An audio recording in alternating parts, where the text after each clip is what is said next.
ಅಣ್ಣಂಗೆ ಹೇಳಿ ಬಂದ ಕಣ ಬಿಡಲ್ಲ, ಅಣ್ಣಂಗೆ ಹೇಳಿದ ಬಿಡಲ್ಲ. UPA ಸರ್ಕಾರ ಇದ್ದಾಗ ಜನೌಷಧಿದಂಥ ಒಂದು ಸ್ಕೀಮ್ ತೊಗೊಂಬಂದಿದ್ರು.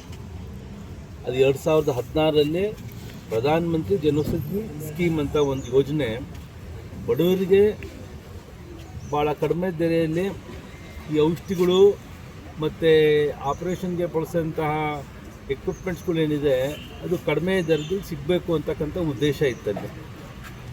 ಆದರೆ 2025ರಲ್ಲಿ ಇವತ್ತು ರಾಜ್ಯದಲ್ಲಿ ಕಾಂಗ್ರೆಸ್ ಸರ್ಕಾರ ಬಡವರ ವಿರುದ್ಧವಾಗಿ, ಬಡವರ ನೀತಿಗೆ ವಿರುದ್ಧವಾಗಿ ಇವತ್ತು ಈ ಜನೌಷಧಿ ಸ್ಕೀಮ್ಸ್ ಮುಖಾಂತರ ಏನು ಕೇಂದ್ರ ಸರ್ಕಾರದಿಂದ ಎಲ್ಲ ಈ ಔಷಧಿಗಳಿಗೆಲ್ಲ ಕೊಡ್ತಾಯಿದ್ರು. ಈ ಕಡೆ ಒಂದು ಔಟ್ಲೆಟ್ ಮಾಡಿಕೊಂಡು ಒಂದು ಆಸ್ಪತ್ರೆಯಲ್ಲಿ ಕೊಡೋಂಥದ್ದು ವ್ಯವಸ್ಥೆ ನಡೀತಾ ಇತ್ತು.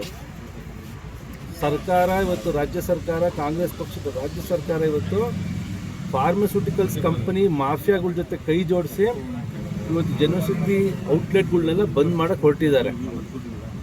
ಒಂದು ಸಣ್ಣ ಉದಾಹರಣೆ ಕೊಡ್ತೀನಿ.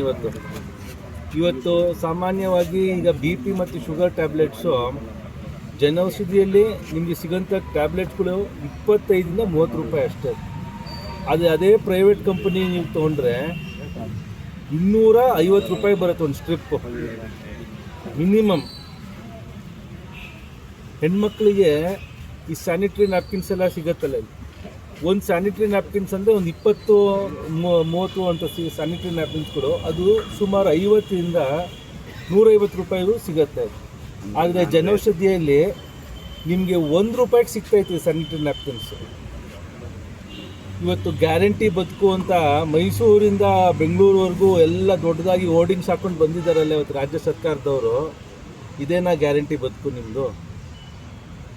ಇವತ್ತು ಕೇಂದ್ರ ಸರ್ಕಾರದಲ್ಲಿ ಇವತ್ತೇನು ಸನ್ಮಾನ್ಯ ನರೇಂದ್ರ ಮೋದಿಯವರು ಬಡವರಿಗೆ ಇವತ್ತು ಜನೌಷಧಿ ಸ್ಕೀಮ್ ಮುಖಾಂತರ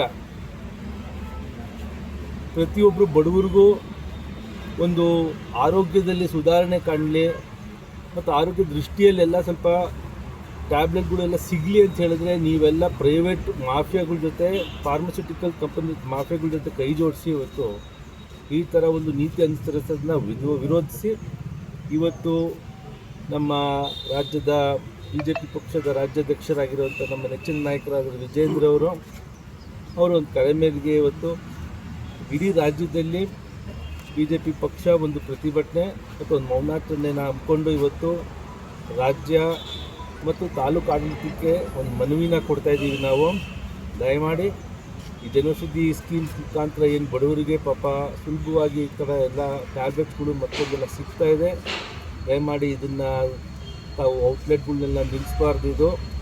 ಇನ್ನು ಗೌರ್ಮೆಂಟಲ್ಲಿ ತಮಗೊಂದು ಇನ್ನೊಂದು ಉದಾಹರಣೆ ಕೊಡ್ತೀನಿ.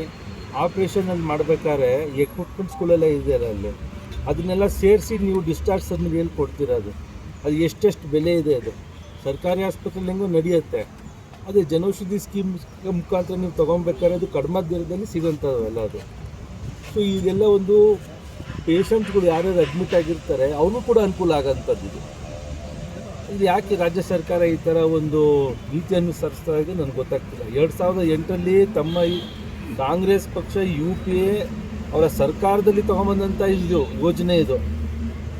ಅದಕ್ಕೆ ಹೊಸದಾಗಿ ಒಂದು ಪುಷ್ಟಿ ಕೊಟ್ಟು ಅದಕ್ಕೆಲ್ಲ ಇನ್ನೂ ಒಂದು ಸುಮಾರು 98ರಿಂದ 100ರಷ್ಟು ಈ ರೋಗ ಹರಡೋಂಥ ಒಂದು ಔಷಧಿಗಳನ್ನೆಲ್ಲ ಇವತ್ತು ಉತ್ಪಾದನೆ ಮಾಡ್ತಂಥ ಟ್ಯಾಬ್ಲೆಟ್ಸ್ಗಳಿಗೆಲ್ಲ ಇವತ್ತು ಜನೌಷಧಿ ಮುಖಾಂತರ ನಾವು ಕೊಡ್ತಾಯಿದ್ದೀವಿ. ಅದನ್ನೆಲ್ಲ ಒಂದು ಏಕಾಏಕಿ ಈ ಥರ ಎಲ್ಲರಿಗೂ ನೋಟಿಸ್ ಕೊಟ್ಟು ಬರ್ತಿರೋಂಥದ್ದು ಸರಿ ಇಲ್ಲ ಅಂತ ಹೇಳಿ ಇದು ಖಂಡಿಸಿ ಇವತ್ತು ನಂಜನಗೂಡು ತಾಲೂಕಿನ ಎಲ್ಲ ನಮ್ಮ BJP ಪಕ್ಷದ ಮುಖಂಡರು, ಪಕ್ಷದ ಮಂಡಲ ಅಧ್ಯಕ್ಷರು, ಪದಾಧಿಕಾರಿಗಳು ಸೇರಿ ಇವತ್ತು ನಮ್ಮ ನಂಜನಗೂಡು ತಾಲೂಕು ಹಾಸ್ಪಿಟ್ಲಿಗೆ ಬಂದು ಇವತ್ತು ನಾವು ತಾಲೂಕು ಆಡಳಿತಕ್ಕೆ ಒಂದು ಮನವಿನ ಕೊಡ್ತಾಯಿದ್ದೀವಿ.